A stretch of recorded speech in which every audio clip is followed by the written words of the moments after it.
Hi hello, നമുക്ക് നല്ല അടിപൊളി ചിക്കൻ വെച്ച് നല്ല ക്രീമി ടൈപ്പ് ബട്ടർ ചിക്കൻ ഉണ്ടാക്കിയാലോ.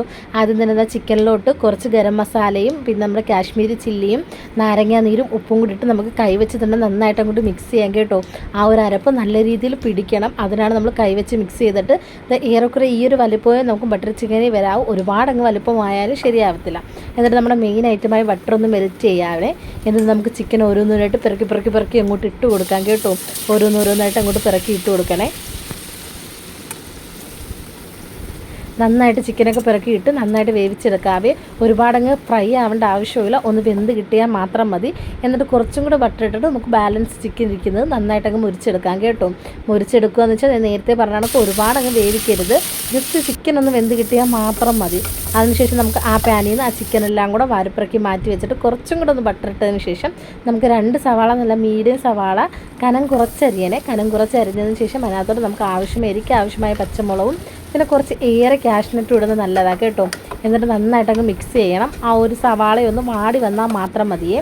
അതിനുശേഷം ഇഞ്ചി വെളുത്തുള്ളി പേസ്റ്റ് ഇട്ട് അതിൻ്റെ ഒരു പച്ചമണം മാറുന്നിടം വരെ നന്നായിട്ടൊന്ന് മിക്സ് ചെയ്യണം. എന്നിട്ട് നമ്മുടെ മെയിൻ ഐറ്റമായ തക്കാളി ഒരു 1/2 കിലോളം വേണം കേട്ടോ. ഒരു 7-8 തക്കാളിയെങ്കിലും വേണം. തക്കാളിയും കൂടി ഇട്ട് അതിനകത്തൊരു കാശ്മീരി ചില്ലി നല്ല 1 സ്പൂണും ഗരം മസാല ഇട്ട് നന്നായിട്ട് ആ ഒരു പച്ചമണം മാറുന്നതും വരെയും അതിനകത്ത് ആ ഒരു അരപ്പ് പിടിക്കുന്നിടം വരെയും നമുക്ക് നല്ല രീതിയിൽ അങ്ങ് മിക്സ് ചെയ്ത് കൊടുക്കാം കേട്ടോ. കൈവിടാതെ ഒരു 10 മിനിറ്റ് മിക്സ് ചെയ്യുന്നത് നല്ലതാണ്. എന്നിട്ട് നന്നായിട്ട് തിളച്ച വെള്ളം ഒരു 2 കപ്പ് നമുക്ക് അതിലോട്ടൊന്ന് ഒഴിച്ചു കൊടുക്കാവേ. എന്നിട്ട് ദാണ്ട് കുറച്ച് വിനാഗിരിയും പിന്നെ ആവശ്യത്തിന് ഉപ്പ്. നമ്മൾ ബട്ടറിനകത്ത് ഉപ്പുണ്ടെങ്കിൽ ഉപ്പ് ഒരുപാട് ഇടാതിരിക്കുന്നതാണ് നല്ലത്. എന്നിട്ട് നന്നായിട്ട് തിള വരുമ്പോഴത്തേക്ക് നമുക്ക് ഇവനെ ഒന്ന് മൂടി വെച്ച് ഒരു 15-16 മിനിറ്റ് നന്നായിട്ടൊന്ന് വേവിക്കാം കേട്ടോ. ഒരു 15 മിനിറ്റൊക്കെ ആകുമ്പോൾ നല്ല രീതിയിൽ അങ്ങ് വെന്ത് ആ ഒരു തക്കാളിയൊക്കെ ഉടഞ്ഞ് അങ്ങ് സെറ്റാവും കേട്ടോ. അത് കഴിഞ്ഞ് നമ്മളൊന്ന് തുറന്ന് നോക്കുമ്പോഴത്തേക്ക് നല്ല തിളയായിരിക്കും. എന്നിട്ടൊന്ന് മിക്സ് ചെയ്തതിന് ശേഷം നമുക്ക് ഫ്ലെയിം ഓഫ് ചെയ്ത് ഇതൊന്ന് നന്നായിട്ടൊന്ന് ആറാൻ വെക്കാവേ. ആറിയതിന് ശേഷമാണ് നമ്മുടെ ബാക്കി പണികൾ. ആറിയതിന് ശേഷം ഒരു മിക്സിയുടെ ജാറിലിട്ട് നന്നായിട്ട് ഇതങ്ങ് അരച്ചെടുക്കണം. എന്നിട്ടൊരു അരിപ്പയിൽ നന്നായിട്ട് അരിച്ചെടുത്ത് നമുക്ക് പാനിലോട്ട് ഒഴിക്കാവേ.